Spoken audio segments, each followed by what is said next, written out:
Good morning. You're Lamone Yamon Jr. Good morning. And Mr. Yeoman was previously in court on probation for aggravated assault with a deadly weapon and also burglary of a building, and pled true to allegations in the motion to revoke those probations to counts 1, 2, 4, and 5.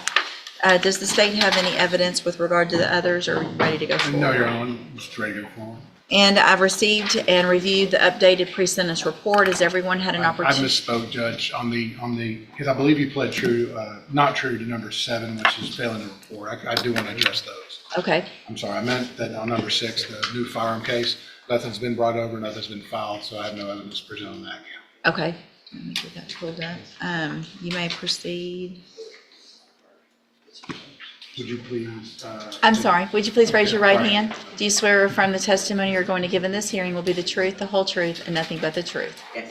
Thank you. It's Ms. Cole, right? Yes. And how long have you worked for probation? A year. And during your time of probation, have you supervised Lamone Yamon Jr.? Yes, sir. And was he required to regularly report? Yes, sir. Were there times where he failed to regularly report? He reported one time on April 7th, and we didn't see him again.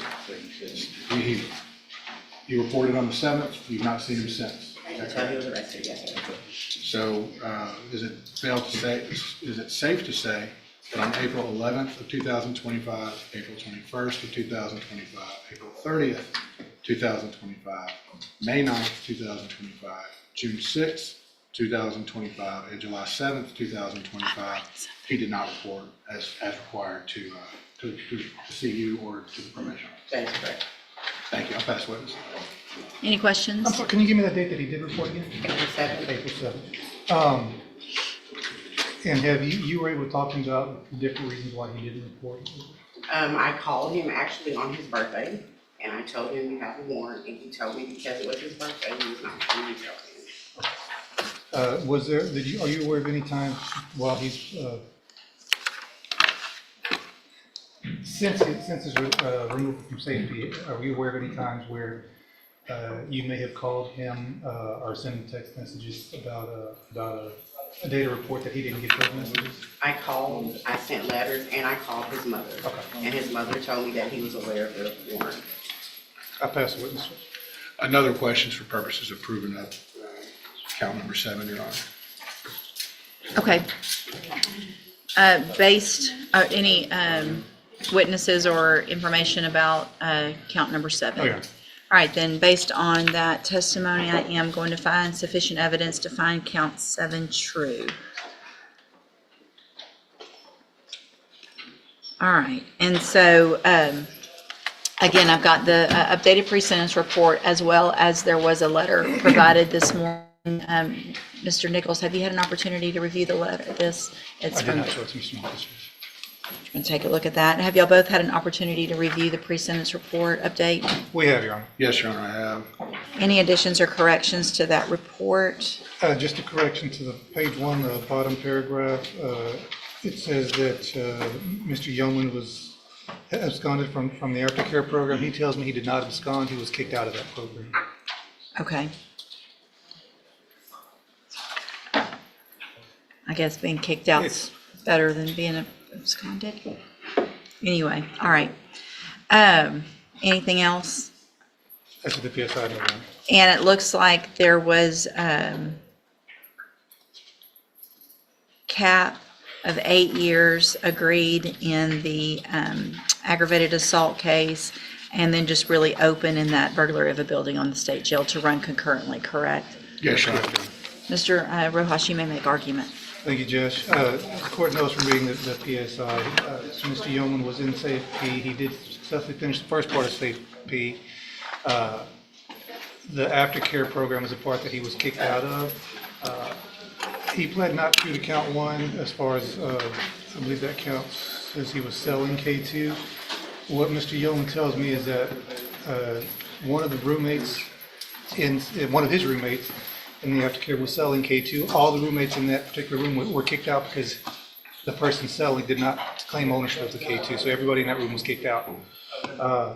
And that really just started the downfall for him on the probation judge, because at that point he was released from safety in Houston. He had to find transportation back to Port Arthur. He tells me the phone that he had, the phone number that the probation department had originally, he did not have that phone anymore. So when the messages were given to him to report, he wasn't able to because he didn't know about those. When he finally did get back to Port Arthur, he had trouble finding transportation. And that's when the new offenses came up in August, and as far as the possession and the weapon charge.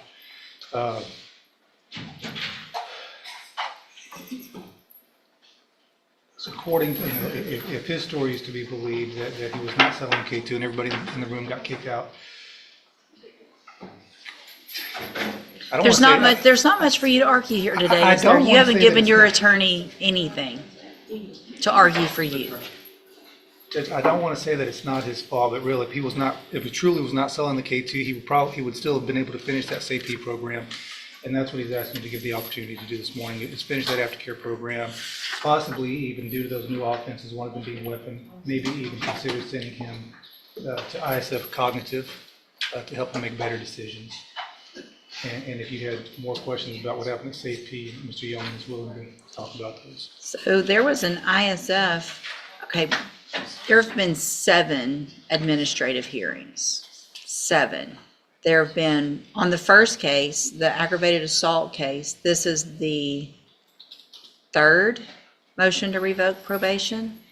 The first motion was filed literally, what appears to be a week or 2 after got on probation, given another opportunity. Then, did he go to ISF? I can't tell. Anyway, regardless. Then we get a new case of, while you're on probation for aggravated assault with a deadly weapon, you obviously aren't doing what you're supposed to. You get some jail sanction where you spend 5 weekends in jail.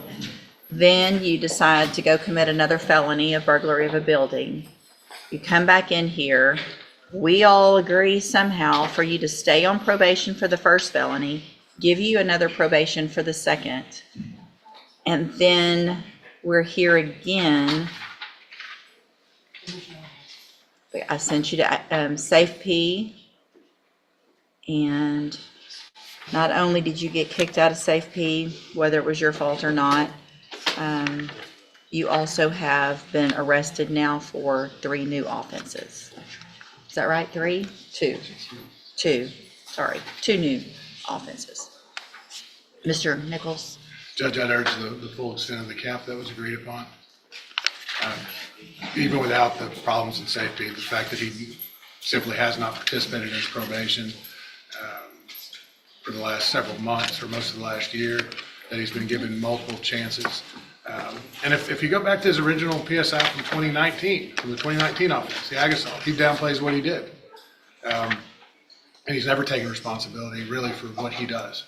And I think the recommendations of the probation are correct in that he just refuses to grow up, refuses to take responsibility for his actions. So I think the 8 years is appropriate, Your Honor. I think you're lucky that Mr. Rojas got you a cap of 8 years, honestly. Because what you're on probation for is a 2nd-degree felony, the first one. And the opportunity after opportunity after opportunity that I've given you and probation have given you, at some point we kind of start taking it personal that you're just saying, screw y'all, I don't have to do anything. She's going to keep giving me probation. I'm going to come in, I'm going to write a nice note, take responsibility at the last minute. You've done none of that. You've done nothing that you're supposed to. You make me look like an idiot up here for giving you all of those chances. I'm going to find in cause number 19-32846 that you entered your pleas of true to counts 1, 2, 4, and 5 freely and voluntarily. Find those counts true. Also find count 7 true. Find sufficient evidence to find you guilty, and at this time find you guilty of, which one is that? Aggravated assault with a deadly weapon. Sentence you to a term of 8 years in the institutional division of the Texas Department of Corrections. You will receive credit on that sentence for any time that you've been in custody that the law gives you the right to receive.